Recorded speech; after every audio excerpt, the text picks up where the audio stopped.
So, just walking through winter wonderland, getting some of that fresh pandemic air, and kind of thought of a very relevant story from when I was a kid in grade 4. So, I was a bit of a smart ass growing up. So just to kind of to give you kind of a bit of background on what I'm going to talk about.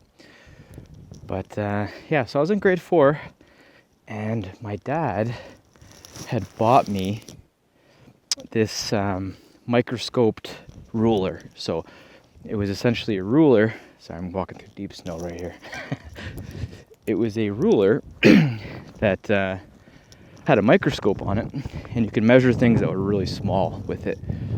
So I think the unit of measurement was called a micrometer. So it was like, you could essentially measure things, and it'll zoom in. It's got like a little microscope thing on it, and then you could see like a little ruler there. And if you had something beside the ruler, you can measure things that are like really small. So it was a cool little toy, and I thought it was sweet. I used to just measure all kinds of stuff. And again, this is grade 4, so I don't know how old you are in grade 4, like 7 or something. But so anyways, so a few days go by, I'm playing with this toy at home, and we have a unit of measurement class. And my teacher at the time gave us these assignments to like measure things, and she did a little presentation on the chalkboard, and she was talking about units of measurement.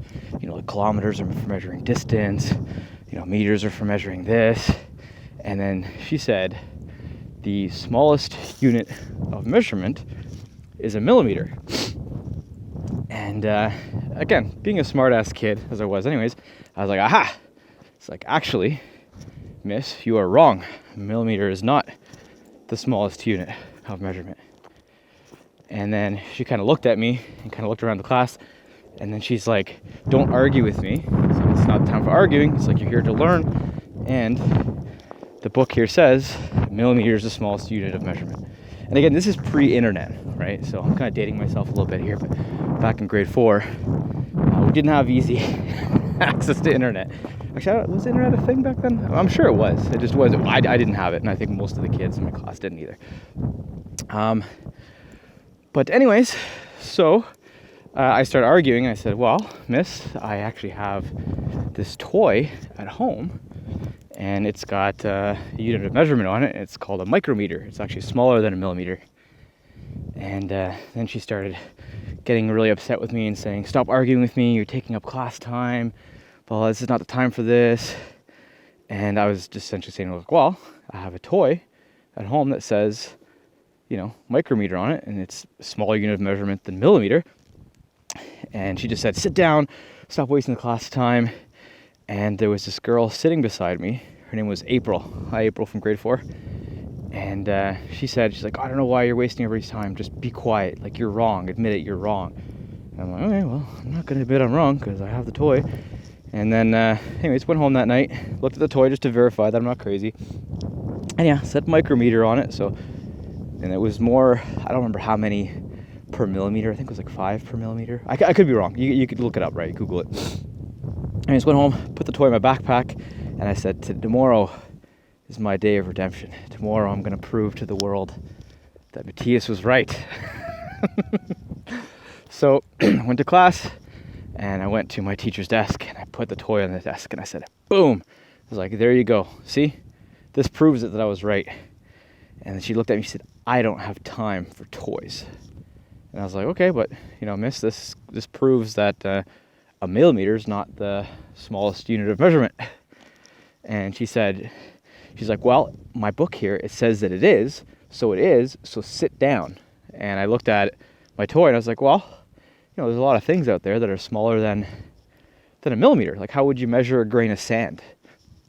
And then she just kind of looked at me in like a scowl, and she's like, I don't know why you have to be so difficult. And then she pointed me back to my desk. I went back, sat down, and then she took the grade 4 textbook, and then she slammed it on my desk. And she said, see, look, it says right here, millimeter, smallest unit of measurement. And then she kind of looked at me like, ha, And then I was like, but my toy says, she said, I don't have time for your toys. It's just a toy. So I said, okay, all right, whatever, like let this one fly by, I guess. So as I sat down, and this girl, April, beside me, she looked at me, she's like, ha, Matthias, you are wrong. She's like, you always think you're right, but you're wrong. Nah, you're wrong. So she kind of rubbed it in my face. And then everybody in the class kind of teamed up on me, trying to get me to sit down and shut up. And yeah, at the time, I was just confused. I'm like, am I wrong? I don't know. Like this thing says it is, and it does make sense. You can measure things smaller than a millimeter. So I just think this is really relevant to a lot of things that are happening today, right? And I don't know. I guess the takeaway is, in the right conditions, you can be told that you're wrong, and everybody will believe that you're wrong, even though you have evidence that says that you're actually right. If they have a book that says you're wrong, everybody will team up on you and say that you're wrong, I guess, right? And I guess the second takeaway is, April, remember when you said that I was wrong? I was right, bitch.